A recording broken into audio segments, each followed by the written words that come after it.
Cette famille, justement, ne dialogue avec sa caisse que par Internet depuis des années. Le risque de fraude est maximal, surtout que chaque mois, la CAF leur verse un joli montant d'allocation. Vous avez donc les allocations familiales, parce que c'est une famille qui a 4 enfants à charge, au RSA, donc ce sont des personnes qui sont sans activité, et une allocation logement qui est versée au titre de l'allocation. Ça reçoivent combien cela tous les mois alors? Là vous avez le total, en paiement vous avez 553 € qui part en tiers payant au propriétaire, et vous avez 1600 € qui part sur le compte de la famille. Cela fait tout de même plus de 2150 € de prestations sociales par mois pour ce foyer. C'est tout simplement aberrant. D'un côté, il y a des lois budget qui alourdissent nos impôts, qui augmentent nos cotisations, qui augmentent même la TVA sur des produits essentiels comme l'eau. Et de l'autre côté, maintenant, on découvre que des gens qui n'habitent même pas en France profitent de l'argent de la sécurité sociale et sans jamais même contribuer au système français. Et ils n'habitent même pas en France. Et pendant ce temps-là, c'est nous les Français comme d'habitude, qui devons supporter le poids des hausses et des restrictions. Mais est-ce que c'est normal? Est-ce que c'est normal sérieusement? Pour déceler une fraude, David va maintenant solliciter tous les organismes avec lesquels la CAF est en contact. Et vous êtes loin d'imaginer tous les renseignements qu'il peut obtenir. Pour vérifier par exemple si cette famille habite bien là où elle le prétend. Vous avez donc le fournisseur d'eau. Bonjour, conformément à votre demande, je vous confirme que nous n'avons donc aucun abonnement au nom de monsieur et madame. Et je suis allé voir Enedis. Et c'est pareil pour l'électricité. Enedis, aucun résultat. Mais aussi pour le téléphone. Voilà. Puisqu'il n'y a pas de consommation d'énergie de téléphone ou d'eau. C'est un élément. Mais enfin, mais comment c'est possible? Où sont les contrôles? Pourquoi personne vérifie ces éléments avant de verser les allocations? Enfin, je sais pas. On parle quand même de l'argent de la sécurité sociale. Un système qui est financé, je vous rappelle, par nos cotisations, nos impôts, notre travail. Je sais pas. Et pendant ce temps, des familles françaises galèrent pour joindre les deux bouts. Elles galèrent pour payer leurs factures d'électricité ou juste remplir leur frigo. C'est incroyable, les amis. Apparemment, il y a des trous dans le système suffisamment grands pour que des gens qui ne vivent même pas ici puissent s'enrichir sur notre dos. David est allé encore plus loin. Il a obtenu un courrier du rectorat attestant que les 4 enfants de la famille ne sont pas scolarisés.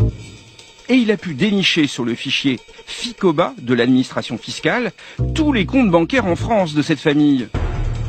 Un livret A. Et vous avez le compte courant qui est au taux variant 92. C'est le seul qui est en activité, c'est un compte joint. Pour chacun de ces comptes, il a demandé à la banque d'en obtenir les relevés sur les 3 dernières années. Il visualise toutes les recettes et toutes les dépenses de la famille. Il y a notamment des retraits en espèces dans les distributeurs de billets, les DAB. J'ai sollicité à la caisse d'épargne pour avoir des informations sur les DAB, pour pouvoir les localiser. Une piste potentielle pour les localiser. Sur le Facebook du fils aîné de la famille, il avait déjà remarqué un détail intéressant. Ce monsieur qui est le 3 juin pris en photo sur une plage, voilà, il est sur une plage, il a un verre et donc c'est monsieur dit c'est quoi ça? Et il y a un ami qui arrive et qui dit comment tu habites en Israël et tu sais pas. Quand j'ai fait la constatation, vous avez c'est une ville en Israël. D'accord. C'est quand même fou. Il a dû aller sur Facebook pour obtenir plus d'informations. Les amis, ce système, il est vraiment mal foutu. Il est vraiment, vraiment mal foutu. Et voilà ce qu'on fait avec notre argent. Ils profitent sur la plage, bronzette, verre à la main, tranquille, plus besoin de travailler, vu qu'on finance leurs vacances. Et après, on ose venir nous parler d'une dette. Je ne sais même plus de combien de milliards. Je crois dans les 3000. En fait, la vérité, c'est que ce système français, il est vraiment pourri jusqu'à la moelle. Il est mal foutu. En fait, on distribue notre argent à tout le monde. On donne des sommes astronomiques à l'Ukraine. Je sais pas combien on a donné, combien de milliards, alors que ça servait à rien. Mais en fait, elle est où la priorité pour la France, pour la population française? En fait, on dirait qu'on fait passer tout le monde, vraiment tout le monde, avant les Français. Je vous rappelle quand même, on est le pays le plus imposable, à 49%, je crois. Et ça sert à rien, en fait. Moi, je vois pas où les impôts partent. La sécurité, c'est pourri. On n'est pas en sécurité en France. Alors que si vous regardez un pays comme Dubaï, qui est imposé à peine à 9%, là-bas, la sécurité règne. Il n'y a aucun délit, il n'y a aucun crime. On peut laisser les portes sur la clé. Alors que, voilà, il y a aucun impôt là-bas. Là, les amis, c'est vraiment là qu'on voit qu'il y a un problème en France. Et c'est vraiment plus possible de continuer comme ça. Il faut vraiment que le peuple français se réveille. Parce que là, c'est trop. Et je vais vous dire, hein, ce qui me choque encore le plus, c'est que cette histoire, elle a quasiment pas été reliée dans les médias français. Enfin, j'ai vraiment peiné à la trouver. Je l'ai trouvée sur TikTok, mais j'ai été chercher sur Google, etc. Pas moyen de trouver un article sur cette affaire.